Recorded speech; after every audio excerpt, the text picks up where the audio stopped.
Assalamualaikum warahmatullahi wabarakatuh. Perkenalkan, saya Indah Pertisari Dewi, mahasiswi Hukum Fakultas Sosial dan Humaniora Universitas Nurjadid.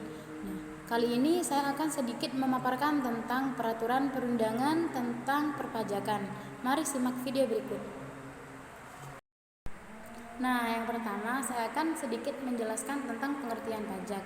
Pajak merupakan iuran rakyat kepada negara berdasarkan undang-undang sehingga dapat dipaksakan dengan tidak membalas jasa apapun secara langsung. Pajak dipungut berdasarkan berbagai norma hukum untuk dapat menutup biaya-biaya produksi barang serta jasa kolektif guna mencapai kesejahteraan umum.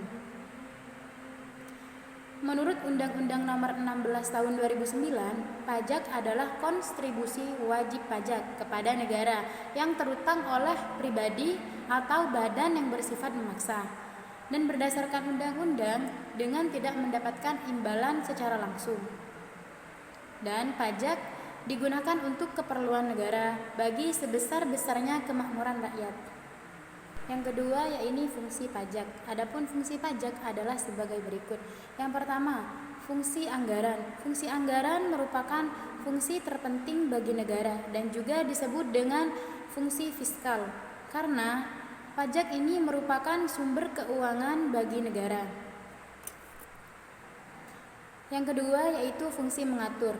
Fungsi mengatur di sini, pemerintah mampu menggunakan pajak sebagai objek untuk mendapatkan tujuan tertentu. Yang ketiga yaitu fungsi stabilitas.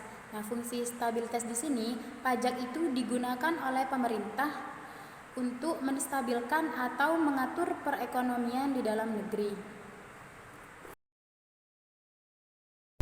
Kali ini tentang jenis-jenis pajak. Berdasarkan ketentuan-ketentuan dalam undang-undang yang berlaku, jenis-jenis pajak yang termasuk ke dalam ruang lingkup pajak pusat adalah sebagai berikut. Yang pertama, pajak penghasilan atau disebut dengan PPh. Yang kedua, pajak bumi dan bangunan atau PBB. Yang ketiga, bea materai. Yang keempat, pajak pertambahan nilai atau PPN.